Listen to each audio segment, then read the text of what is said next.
Hey y'all, happy new year and welcome back to my channel. I'm so glad that you're here. So today I wanted to do a video about becoming a better INFJ in 2021. I feel like this time of year, so many people are trying to come up with some kind of resolution and wondering if they're gonna stick to it and are looking for ways to self-improve. INFJs most of all, because we love that stuff.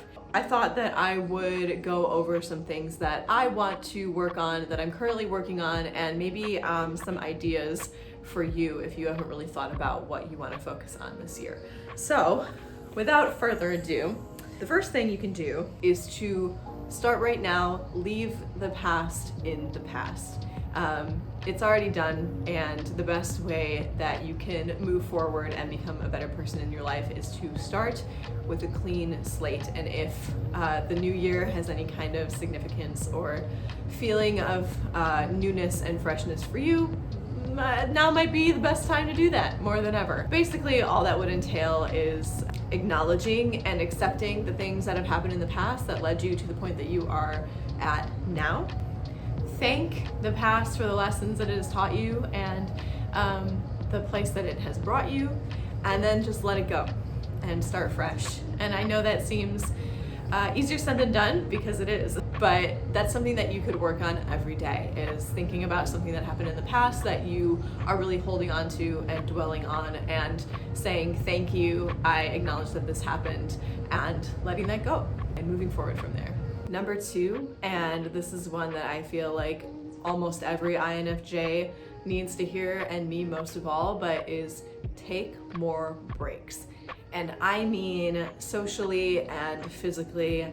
We as INFJs can get really overwhelmed by spending too much time around a lot of people. We can get overwhelmed by kind of absorbing and paying attention to all the emotions around us and trying to make sense of that.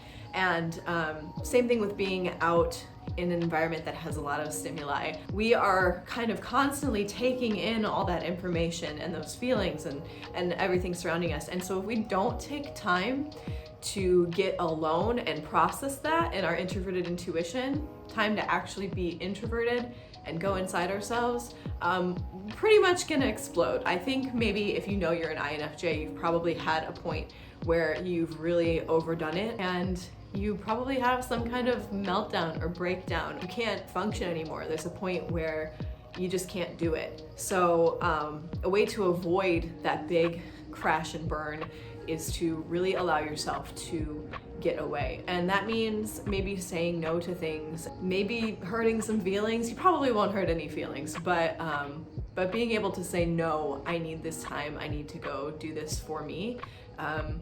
I need to hear that a lot, so I hope that could be something that you might want to work on too. I give you full permission to hide in the bathroom. Start journaling more. Journaling isn't something that I'm super good about, especially in the sense of like the Dear Diary. Today, I found a snowman. I get really kind of perfectionistic about it and want it to be written well in the event that someone reads it.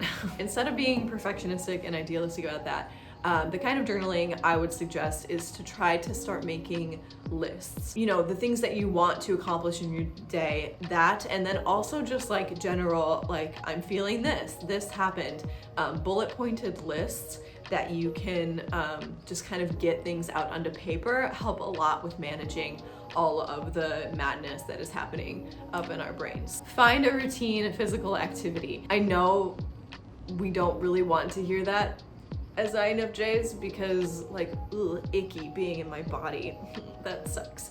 But it's really important for us to use our extroverted sensing in a way that's productive and isn't just lying on the couch binging TV shows and eating whatever we want. That's an unhealthy use of it.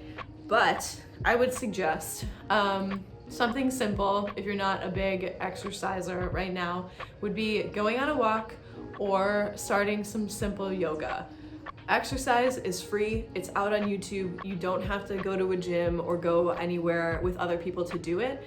The most important thing for INFJs to be able to do is connect your mind and your body. So something that allows you to kind of go inside, but also use your physical limbs in a productive way is a really great way to incorporate extroverted sensing into your stack and develop it in a healthy way. I love yoga, and it really allows me space to breathe and focus on feeling what my body feels like, and also helps to kind of clear out and settle my mind. I find whenever I finish with a yoga class, I feel fresher and less overwhelmed, and I feel like that I've given myself that time to be introverted and felt what it feels like to be in my body that day. So it doesn't have to be about losing weight or getting strong. Your focus to be a better INFJ could just be to build a stronger mind-body connection. Become a better listener. I think so often us as INFJs think that we are really good listeners and we are really good at paying attention and being receptive to other people. But just because everyone wants to tell us, all of their childhood traumas and stories from their lives unprompted doesn't necessarily mean that we're great at receiving that. We often want to jump to the end, which sometimes can be frustrating for other people because we're not really hearing all of the details or hearing the entire idea that they're trying to offer us. So in order to become a better listener, the best thing that we can do is to, in the moment, remind ourselves, am I listening to what this person is saying right now? Try not to skip ahead. Try to really hear what they're saying and understand first before you respond. If you can just halt yourself from jumping ahead while someone is talking, it makes a huge difference because then you're actually absorbing the information. Make social mistakes. Actively get out there and risk making mistakes.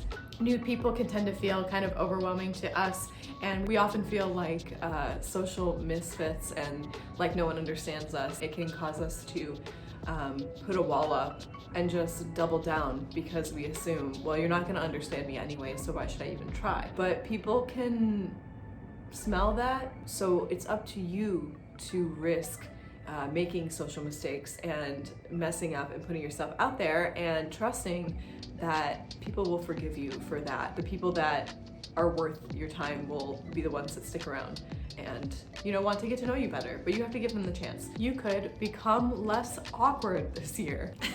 But we spend a lot of time in our heads thinking about ourselves and how we come off and what people think of us, and that's pretty much true for everybody. But people see through that, and it makes them uncomfortable when they can tell that you are thinking about something and in your head when you're trying to have a conversation with them, or when they're just trying to get to know you. A great way to combat that is to focus on the people around you. And I mean really focus. You want to be curious about what other people are thinking and feeling, and be curious about how they're interacting with each other.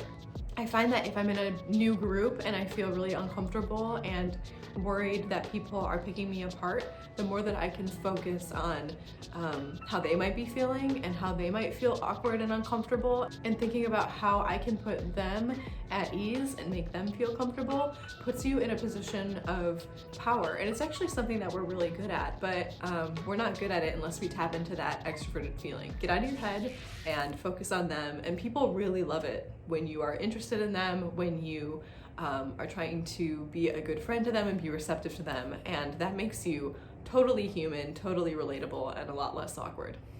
Do what you want to do.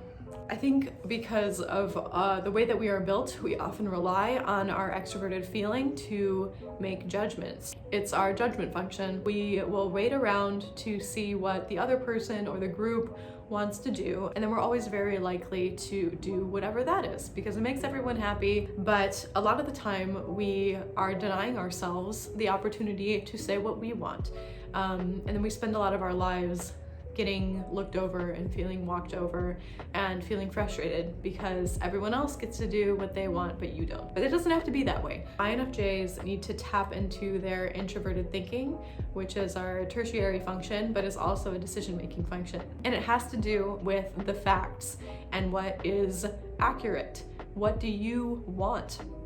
what feels right. Try asking yourself, what would be best for me in this situation? And then speak up and say what you want. Saying, I don't want to do that, or I need to be alone, or I'd rather do this, you guys can do that. That's gonna be really hard to do, but it would be a really good challenge. It's also called boundary setting. Just basically not people pleasing and saying, no, this would be best for me, you guys do what's best for you. And lastly, don't try to do everything all at once.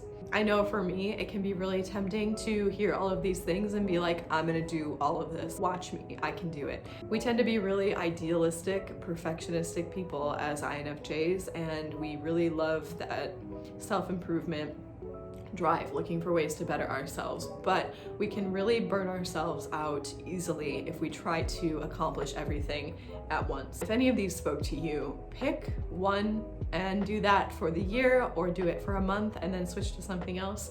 I think they're all great ways to help you improve, but if you try to do it all at once, you really are going to overwhelm yourself and burn yourself out. Make it a small, attainable goal. You can always raise the bar later, and commit to that every day for this week, every day for the next week, and see where that takes you. I think that's the way to go, and that's how you can make the most monumental of steps. Thank you for watching this video. I really appreciate you being here, and I hope that one of these things inspires you to do something different in 2021. Let me hear what you are planning to do this year in the comments. Please like this video if you like this video, and give me a little tap on that subscribe button if you like the content that I'm putting out there and want to see more.